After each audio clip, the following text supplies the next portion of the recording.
Всем привет из Израиля! Я приглашаю вас в путешествие по истории земли Израиля. И это вторая часть нашего путешествия от времен Иисуса и до наших дней. Вас ждут только исторические факты, без политики.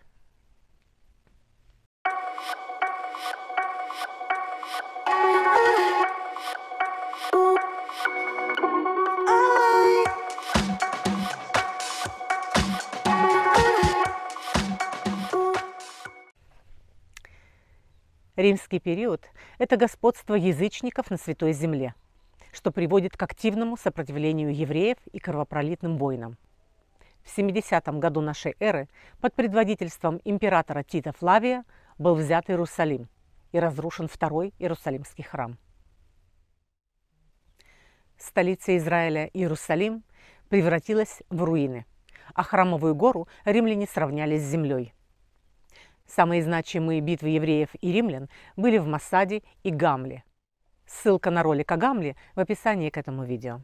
Самая значимая победа евреев над римлянами – это восстание Бар-Кохбы в 132 году, когда восставшие захватили Иерусалим. Но в 135 году римляне все-таки разгромили повстанцев. Это было в эпоху правления римского императора Адриана. Адриан понимал, что сила евреев в вере, и значит нужно бороться с религией, стереть даже память об Эрец-Исраэль. И он переименовывает Иерусалим в Элию Капитолину и строит на Храмовой горе святилище языческому богу Юпитеру. Поскольку для евреев римляне были плештим, завоевателями, как когда-то филистимляне, то Адриан приказал весь Эрец-Исраэль называть этим древнееврейским словом, но на латинский лад – Палестина, Палестина. И чтобы окончательно сломить евреев, приказал называть их палестинцами и запретил им жить в Иерусалиме. Арабов среди тех палестинцев и духу не было. Они появятся в Палестине только через 500 лет. Но давайте вернемся к хронологии. В 395 году Римская империя раскалывается на два государства – Западную Римскую империю и Восточную Римскую империю, именуемую Византийской империей. Иудея отходит к Византии. В 638 году нашей эры в византийскую провинцию Палестина вторглись полчища арабского халифата под предводительством халифа Амара, зятя пророка Мухаммеда. Более 400 лет арабские гулямы, багдадские аббасиды, египетские фатимиды и мамлюки, отвоевывая друг у друга Иерусалим, хозяйничали на Святой Земле, разоряя ее, уродуя и разрушая. Тем самым подтверждая справедливость названия Палестина – страна захватчиков, пришлых, чужеземцев. В 691 году на Храмовой горе в Иерусалиме, на том самом месте, где стоял Иерусалимский храм, возводится мусульманская мечеть «Купол скалы». Куполом закрыт выступ скалы, с которого по преданию пророк Мухаммед совершил мирадж. В 1099 году Палестина была захвачена крестоносцами в результате первого крестового похода и стала частью Иерусалимского королевства. Под покровительством Ватикана было совершено 6 крестовых походов под лозунгом освобождения Святой Земли, но на самом деле Эрец-Исраэль стонет под насилием арабской культуры и религии с одной стороны и грабежами и разбоем крестоносцев с другой. Первое Иерусалимское королевство просуществовало до 1187 года, когда было захвачено Саладином, султаном Египта и Сирии курдского происхождения. После третьего крестового похода королевство было восстановлено с центром в Акре, современном Акко. В XIV-XV веках на политическую арену выходит Османская империя, которая захватывает большую часть Балканского полуострова и всю Малую Азию. В 1517 году территория Израиля захватывается турками-османами под предводительством султана Селима I. И на 400 лет Палестина становится провинцией Османской империи. В 1695 году В Европе выходит книга «Палестина. Иллюстрация разрушенного памятника». Ее автор Адриан Риланди, географ, картограф и историк. Он был послан в регион Палестины выяснить возможность восстановления религиозных связей с родиной Иисуса Христа. Его книга – ценное свидетельство очевидца. Вот некоторые выводы. Страна в основном пуста, заброшена и малонаселена. Основное население в Иерусалиме, Акко, Цфате, Яффо, Твери и Газе. Большинство населения – евреи, почти все остальные – христиане. Очень мало мусульман, в основном бедуины.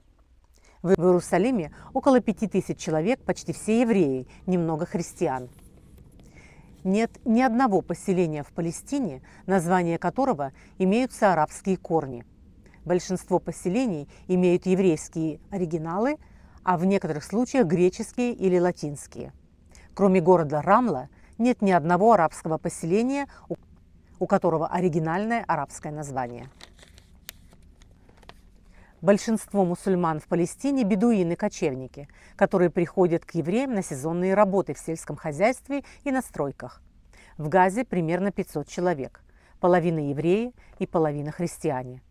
Евреи занимаются выращиванием винограда, оливы, пшеницы. Христиане занимаются торговлей.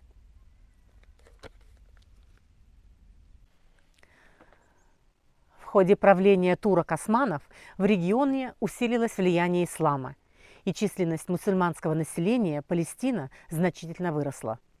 В 1880 году население Палестины достигло 450 тысяч человек, из которых 24 тысячи составляли евреи.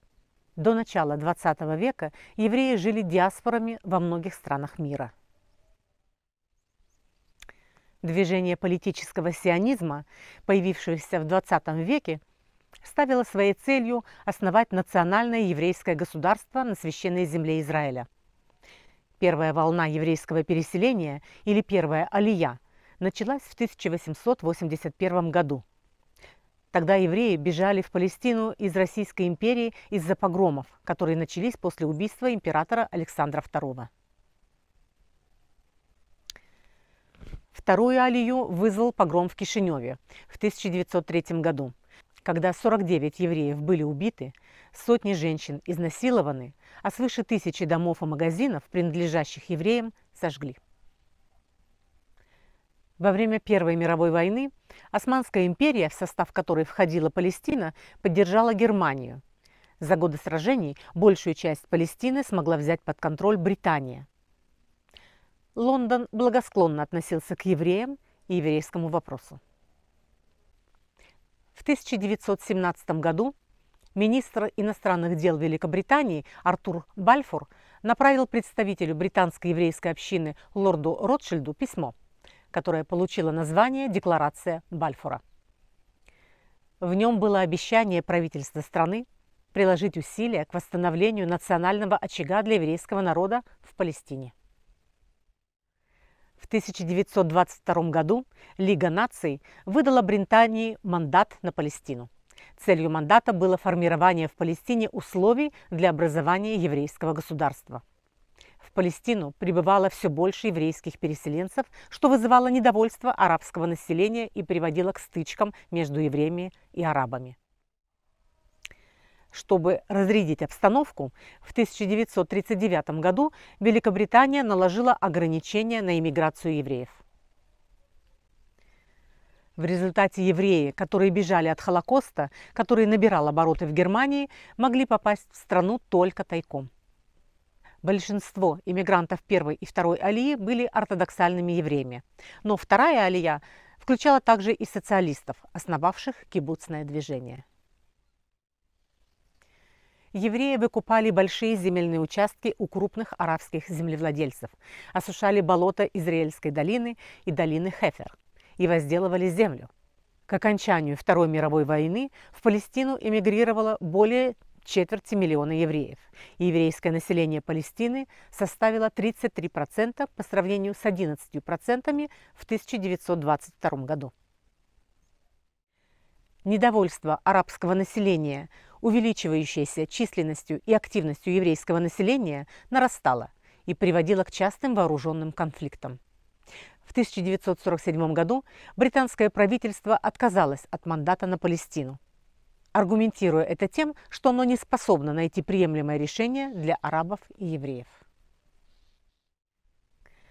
Созданная накануне Организация Объединенных Наций 29 ноября 1947 года утвердила план раздела Палестины на два государства – еврейское и арабское. Иерусалим и Вифлеем должны были стать территорией под управлением ООН, чтобы не допустить конфликта по статусу этих городов. Принятие этого плана стало возможным при поддержке со стороны крупных держав – США и СССР. Первой страной, признавшей государство Израиль, стал Советский Союз. Арабские руководители, в том числе Лига арабских государств и Палестинский высший арабский совет, категорически отвергли план ООН по разделу Палестины.